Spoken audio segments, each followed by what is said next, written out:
Hello, Bronwynlund from Dreamlife here. I'm on the island of Bornholm in the middle of the Baltic Sea, and I'm actually standing right in the middle of the island in a forest called Alminingen.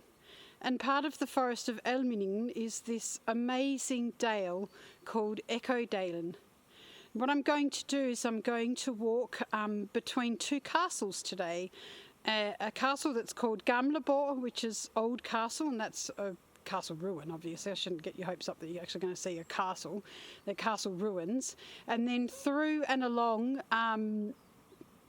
to another smaller castle that's called Lilleborg, that's actually in better repair. So I hope you enjoy the tour. So the reason why this is called Eckodalen, or the Eckodale, is because you can actually shout at those cliff faces and get an echo. I've actually done a demonstration on my other walk around Eckodalen. So if you want to learn a little bit about the way Australians shout at things to get an echo and the way Danes shout at things to get an echo, then I suggest you check that film out. But for today we're going to concentrate on a couple of castle ruins which are just over the back of the ridge here. But this is actually a really beautiful part of the forest, so I just wanted to spend 5 minutes including this bit in the walk.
So you can see the castle ruins at the top of the hill here. So just imagine looking through the trees and seeing a great stone keep at the top of these stairs.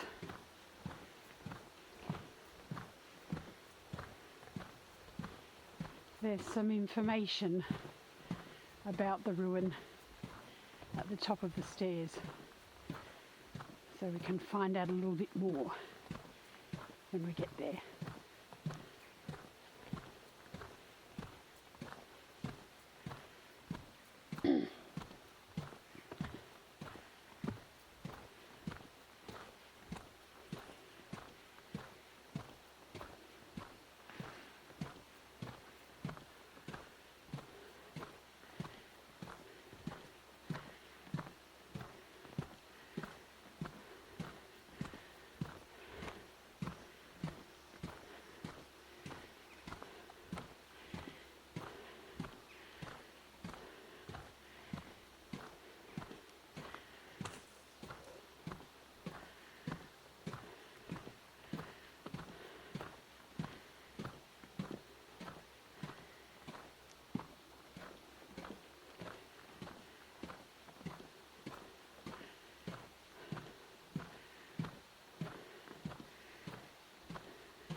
Right, Gamleborg.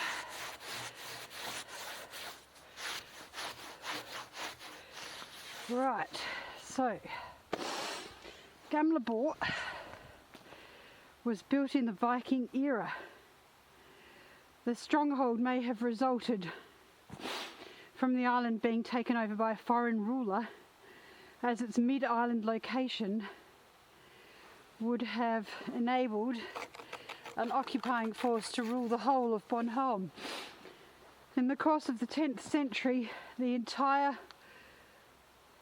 island came under the rule of the Danish crown, and Gamleborg was used to protect royal property. Findings show that the castle was permanently inhabited in various periods. The 2.5 hectare stronghold plateau is 270 metres long in a north-south direction and 110 metres wide. The stronghold is surrounded by a thick embankment of earth and stone. The stronghold was accessed through two entrances, south and north, where the slopes were gentlest. A pond inside the north entrance served as the stronghold's vital water supply. The stronghold plateau was reinforced to the west by a 2 metre thick, 275 metre long and up to 6 metre high fieldstone wall, presumably around 1100. This is undoubtedly Bornholm's oldest stone structure. Gamleborg was abandoned in 1150. So there you go. Hasn't been in any sort of use for nearly 1,000 years. But it was Viking stronghold.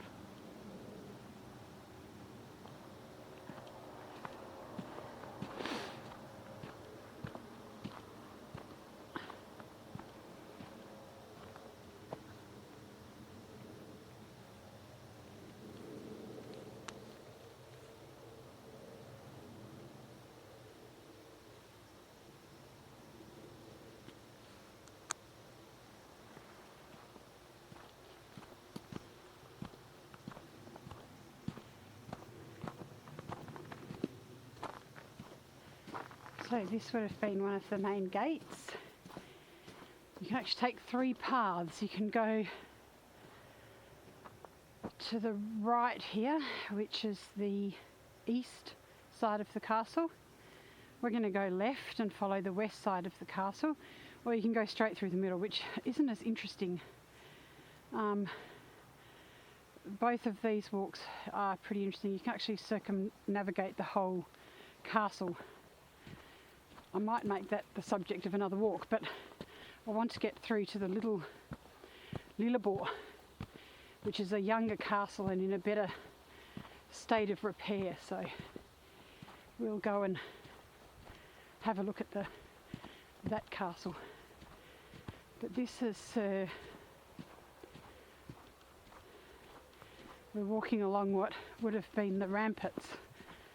Well, obviously it would have been a bit higher than this one. It was once it was built up, but this was the outer wall of the keep, and all of the forest has regrown, obviously. And those trees aren't 1,000 years old, but I guess all of the forest would have been cleared so you could see your enemies approaching. And the fact that this was a royal stronghold is important because Hammershus, which is the castle up on the north of the island, I just have to do a little bit of a plug, but I have another walk, the Hammershus walk, which you can do if you want to go and explore that castle. And that castle was the stronghold of the Bishop of Lund. Lund is now a town in the centre of southern Sweden, but back in the day that part of Sweden was Danish. So from what is now Denmark right across that southern part of Sweden called Skåne and Bornholm belonged to Denmark, and then of course the country was divvied up. I can imagine them pouring their pots of hot oil down onto the enemy attackers. And back to the story about Denmark, of course, was divvied up between the church and the royals. So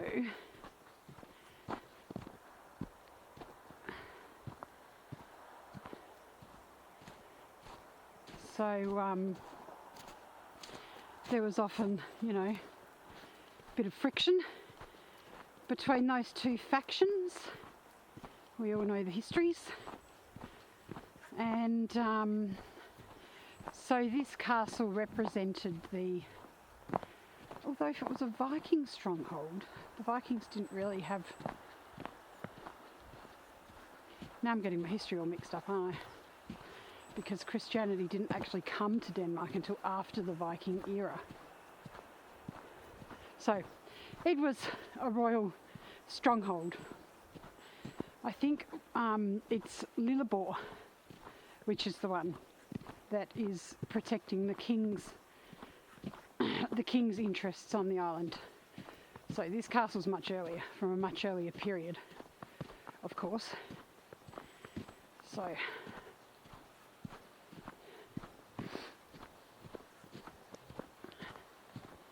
but nonetheless, it is a very dramatic walk and a very interesting and very long history. So now we're going to exit Gamleborg through the other main gate. I'm not sure what that is on the left.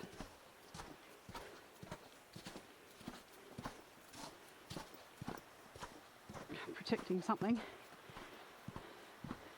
and head on down to the other castle ruin.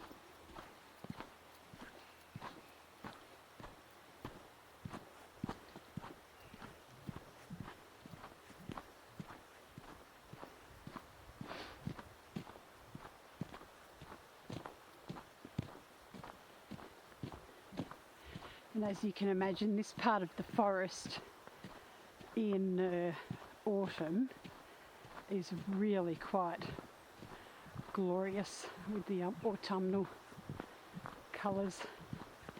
And there's a whole lot of walk paths through this. You can take a walk along around the outside of the castle along its base, and that's also quite dramatic because there's a lovely little brook and it's very pleasant.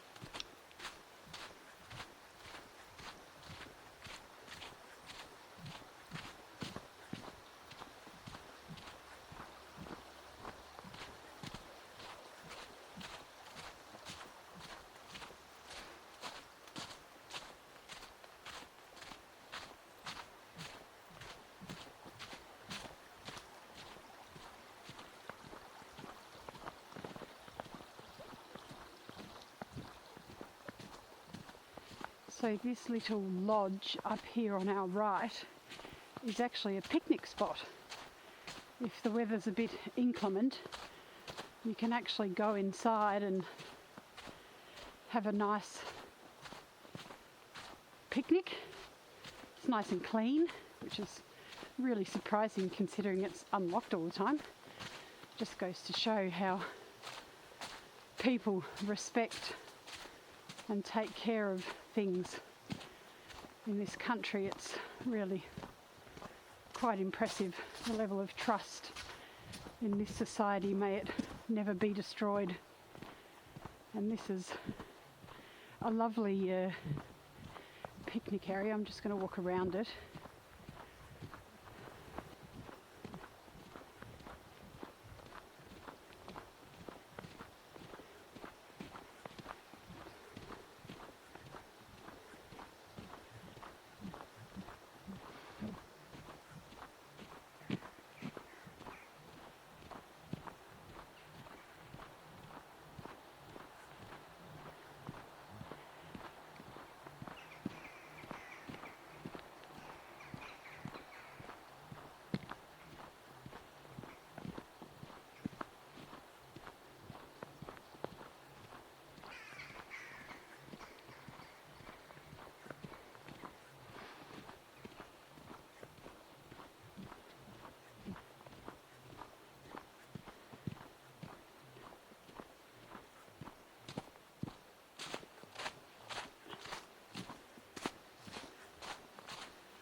So this clearing or picnic area is actually dedicated to the forester who preserved Alminingen.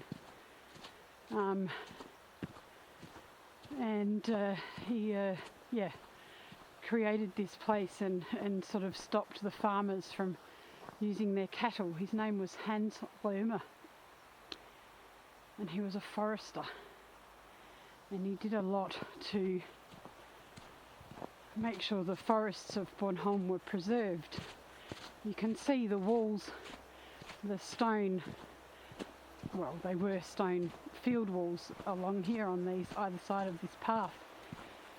And these stone field walls are all over the island, and they date back like into the Iron Age. Because of course in the Iron Age they were grazing cattle and sheep and farmers as well, and so there was actually a ownership system, well, not ownership because everything was owned by the royalty of course, or the lords of the day or whatever they were in the Iron Age, and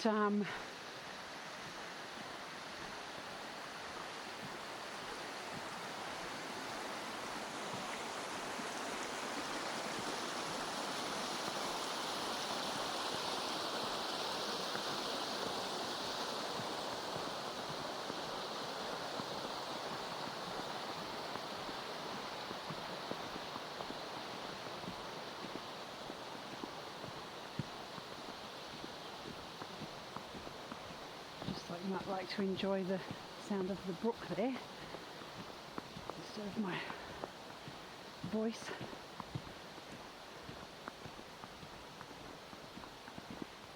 So these stone walls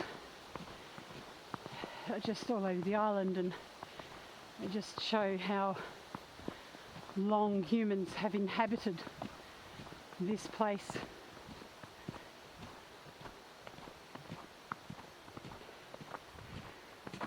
Making a living from it.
Right, so the castle ruin that we're heading towards is just on the other side of that ridge to our left. So we'll be heading left in a minute.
Right, so again, need to just imagine, although all of this would have been cleared, there wouldn't have been trees here.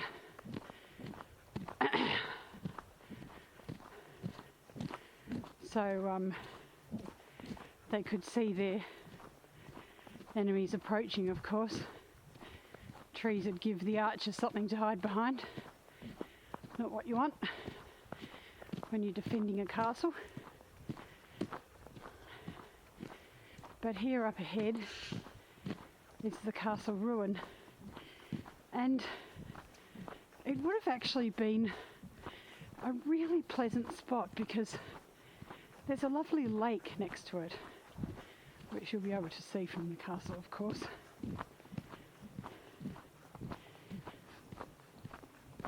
So, keeping in mind that the castle ruin we just came from, that was last inhabited in 1150. So let's see what they say about this castle, which you can actually already see is in much better nick as far as thingies go.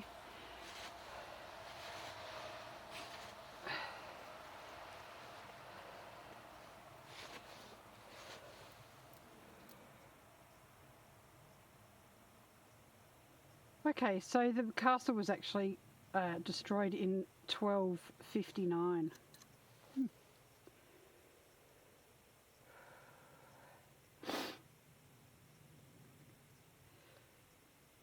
So as you go up, that's actually a wheel track that dissects the farmyard slope, which exposes the northeast part of the castle. So this wall section was rebuilt and reinforced after the castle was built. The curtain wall was extended outward some 2 metres and reinforced with walls 2 metres thick. At the same time, a similarly stout square tower was built. It protrudes slightly, making it possible to shoot from the tower along the castle wall and keep the castle's only entrance covered at the same time. Barrier walls on either side of the castle mound impeded access to the west section of the castle. A written source describes the castle's destruction during battles in 1259. Excavations confirmed that Lilleborg was burnt down at one point. Jeez. Large quantities of charred wood and crossbow arrows have been found at the site. New restoration efforts have recreated the facade profile of the curtain wall, and new surfacing protects the original brickwork.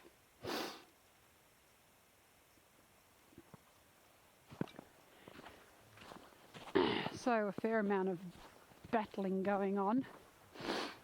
I'm actually going to have to do another walk, I think, sort of around the castle, and just do a walk dedicated to each of the castles and do sort of a reconnaissance of them.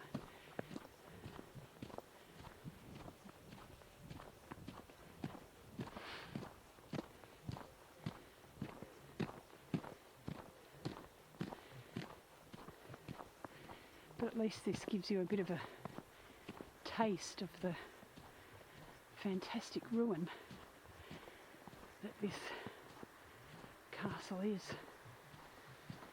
So let's see what they say on this one. Here we are. Lilleborg was built in the middle of the 12th century as a royal fortress. But of course the fortress could not at all bear comparison with Hammershus, where the Archbishop resided. It was built on a 16-metre high rock plateau in Borsu. That's the lake over there, Bor Lake, and was surrounded by a 76-metre long ring wall. And it basically protected the king's interests on the island. But I mean, it didn't really have much compared to the bishop's forces up north of the island. Hammershus was a much, much bigger concern. But I still like this castle. I think it must have been very picturesque with the lake by the side of it, and not as dramatic as the coastal, stuff that's going on up at Hammershus, but I think this castle ruin really does have its own charm.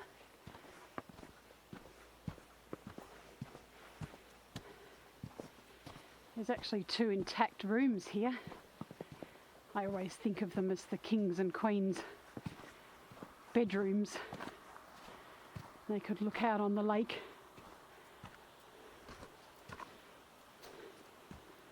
The Queen brushing her hair or doing her tapestry or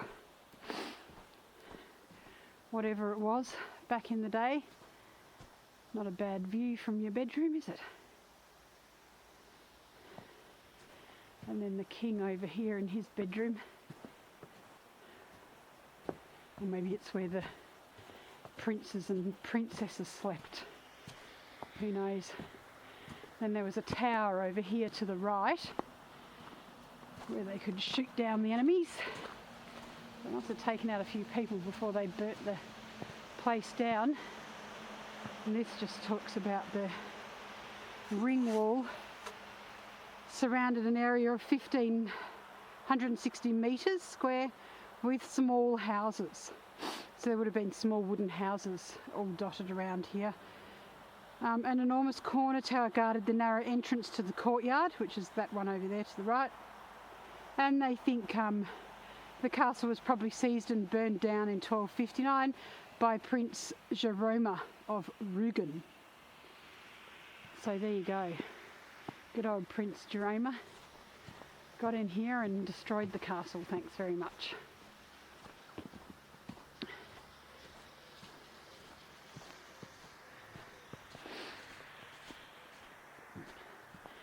So that was our castle ruin to castle ruin tour today.